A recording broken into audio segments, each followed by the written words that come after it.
Welcome back to the deep dive.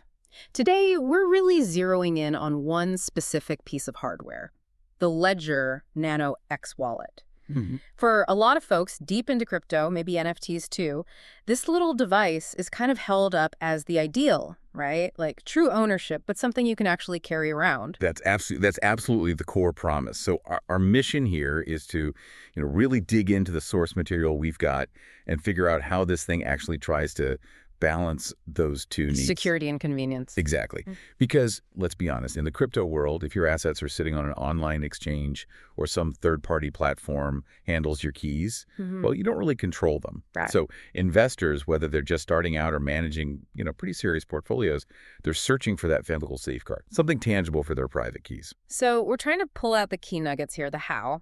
How does it manage to be easy enough for, say, checking your balance on the go, but also secure enough to protect against, well, all the scary stuff out there? Let's start with the basics, the physical object itself, how it looks, how it feels. Okay. Okay, so first impressions count. The sources we looked at consistently describe the main model, the Onyx Black one, as feeling quite premium, elegant even. Not just some cheap plastic thing. No, definitely not. It's It- compact, fits in your pocket easily, but it's got this durable feel. And that brushed stainless steel cover, it gives it a bit of heft, a sort of serious, almost industrial vibe. Understated. Which is good, right? You want it to feel like a security device, not, I don't know, a flashy gadget or a toy USB drive. Precisely. And the interface itself is super simple. Tiny little OLED screen. Two physical buttons. That's it. Okay, 2 buttons. And that simplicity is actually key. We'll get into why later. Huh. All the complex stuff, managing your portfolio, checking balances, starting transactions, that happens in the Ledger Live app. Ah, so there's an app involved, desktop and mobile. Yep, both. The app is like your dashboard, your window into your assets. Yeah. But the Nano X itself, with those two buttons and that little screen, that stays as the physical command center, the final checkpoint. So Ledger Live shows you what's happening, but the Nano X is where you physically say yes or no. Exactly. The setup process seems pretty smooth, too, all guided by the app. Oh, okay. But here's a really important point about that simple design, the two buttons and small screen. It's not a bug, it's a feature, a security feature. How so? It forces you to be deliberate. You can't just quickly swipe or tap confirm like on your phone. You have to physically click those buttons, maybe scroll through details. It makes every important action intentional. Ah, I see. It slows you down on purpose. Right. You're physically interacting with the secure hardware for the critical step. That's a core part of its defense strategy. Makes sense. It puts a physical barrier between the messy, potentially compromised world of your phone or computer and the actual signing of a transaction. Okay, but all the security in the world doesn't help if it's a nightmare to use day to day. So let's flip to the convenience side. How does it make life easier, especially if you're not always tethered to a computer? Let's unpack this. The big one seems to be Bluetooth. That's the standout feature for portability, isn't it? It really is a game changer for this type of device. Being able to pair it wirelessly with your smartphone means you can check your portfolio, maybe even send some funds when you're out and about. No need for cables. Yeah, that definitely sets it apart from older or more basic hardware wallets that are USB only. For sure. It bridges that gap between total cold storage and having some practical access. But hang on a sec. Bluetooth. The moment you say wireless next to maximum security, alarm bells start ringing for me. How do they square that? Isn't introducing a wireless signal a potential risk? That is the crucial question and a very valid concern. The sources are clear on this point, though. The key thing to understand is what Bluetooth is used for. Okay. It's only used for transmitting the transaction data to the device for signing and sending the signed transaction back. It's communication, not authorization. So the private keys themselves aren't flying through the airwaves. Never. Absolutely not. Those keys stay locked inside the secure chip on the Nano X itself. Doesn't matter if you're connected via Bluetooth or the USB-C cable.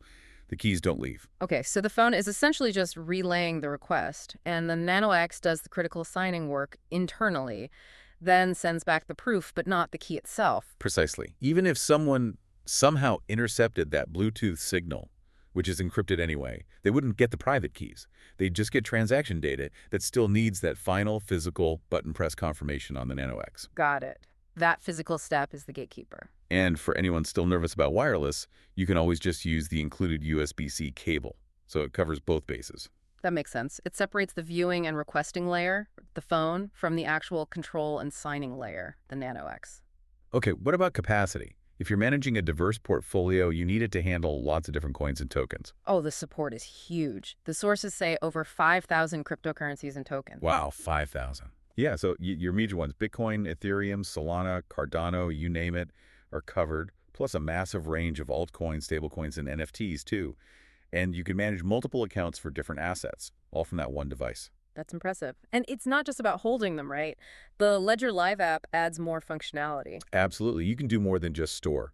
Within Ledger Live, connected to your Nano X, you can often stake certain coins directly. Ah, staking. Earning rewards by locking up coins. Exactly. And doing it through Ledger Live means you don't have to move your assets to some potentially less secure third-party staking platform. It keeps things simpler and safer, potentially saving on fees too. All right, let's get to the real heart of it. We've talked convenience, mobility, asset support, but the primary reason someone shells out for a device like this is security. Real, robust security. The sources all point to one key piece of tech, that certified secure element chip, the CCEAL5+. Yes, this is absolutely fundamental. That CCEAL5 Plus isn't just marketing jargon. EL stands for Evaluation Assurance Level, and 5 Plus is a very high level. It means the chip itself has undergone serious, rigorous, independent testing. Testing for what specifically? Testing designed to thwart sophisticated attacks. Physical attacks, side-channel attacks. The sources often use the analogy, and it's a good one, that this is the same type of secure chip technology used in things like modern passports or chip-and-pin bank cards. Okay, so things that need to be really tamper-proof. But what does EAL5 Plus do in the context of crypto keys? Why is it better than, say, just storing keys on a regular chip in a device? What's fascinating here, and really critical, is its resistance to physical tampering and what are called side-channel attacks. A standard chip might be vulnerable if someone physically gets hold of the device and tries to probe it, maybe measure power consumption or electromagnetic radiation to try and figure out the secrets inside. Whoa, okay, that sounds advanced. It is. And the EAL5 Plus certification specifically means this chip is designed to resist those kinds of invasive techniques. It's hardened against physical intrusion, fault injection, that sort of thing. Things that very skilled, well-resourced attackers might try. So it's not just protecting against software viruses on my laptop, it's defending against someone trying to physically break into the device hardware itself. Exactly right. And that leads us back to its main job, protecting those private keys, the keys that control your crypto. They are generated inside the secure element, and they are stored inside it. And crucially, They never leave, yeah, ever, under any circumstances. They remain completely offline, isolated from the internet. That's what people mean by cold storage. because those keys never ever touch your internet-connected phone or computer, which are the prime targets for malware, phishing scams, keyloggers, all that nasty stuff, your actual funds remain shielded. That's the entire security model in a nutshell. It creates this unbreakable link. Even if your phone is riddled with viruses, even if the Ledger Live software itself somehow got compromised, the attacker still can't steal your funds. Why? Because they need the private key to sign the transaction. And that key only lives inside the secure chip. And the signing only happens when you physically press those buttons on the Nano X itself, confirming the details on that little screen. Yeah. That physical confirmation is the final, absolute firewall. Nothing moves without it. That deliberate friction, that slight annoyance of having to physically confirm, is actually the linchpin of the whole security system. It turns digital ownership into something you physically control. Okay, we have to be balanced here. We've painted a picture of strong security, good convenience factors, but no device is perfect. For a proper deep dive, we need to look at the downsides, the trade-offs. What are the friction points that users actually encounter? Well, interestingly, the main drawbacks highlighted in the sources are often direct consequences of those security features we just praised, especially the limitations imposed by that small screen and just 2 buttons. Right, the deliberate friction. Exactly. The first major point people mention is just, well, the speed and ease of input. Using the interface can feel a bit slow, maybe even clunky, compared to a slick software wallet on your phone. I can imagine. Trying to enter, say, a complex password or phrase with just 2 buttons must be tedious. It definitely requires patience. Simple confirmations are fine, but anything involving significant input, yeah, it's slow. Think about the initial setup, or, more importantly, restoring your wallet using your 24-word recovery phrase. The seed phrase, the thing you absolutely cannot lose. Precisely.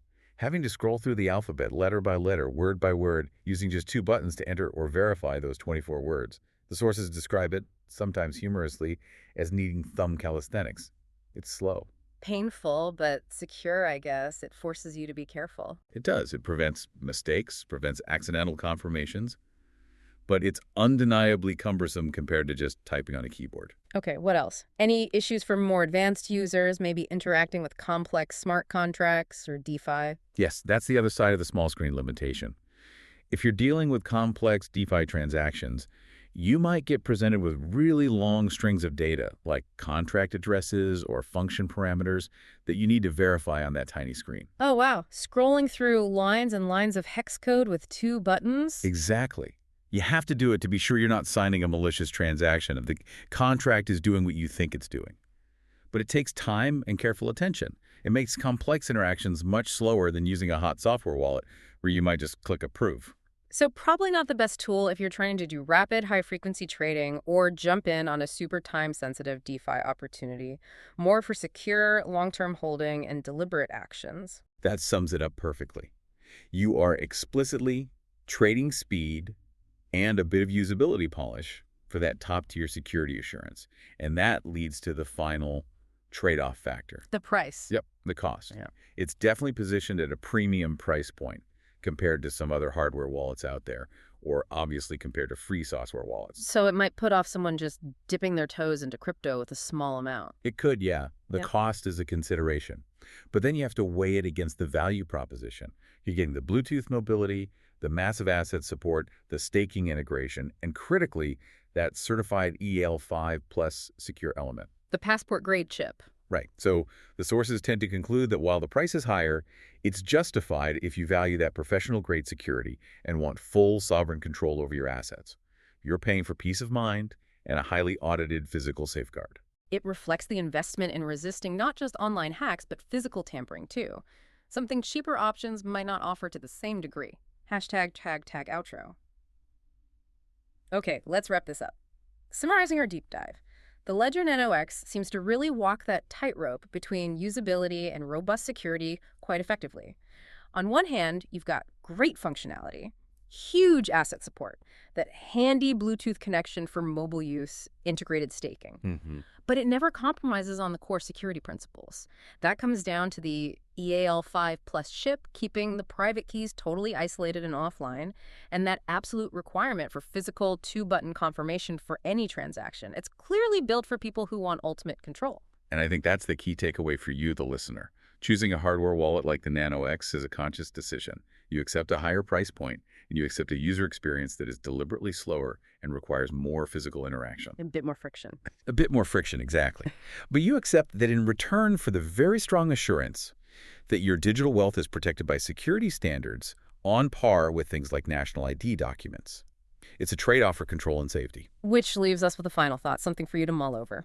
Yep. We live in a world where tech is constantly getting faster, smoother, more seamless. Think about biometrics, facial recognition, maybe even neural interfaces down the line. Right. So the question is, how will that need for physical confirmation, pressing those 2 little buttons, evolve?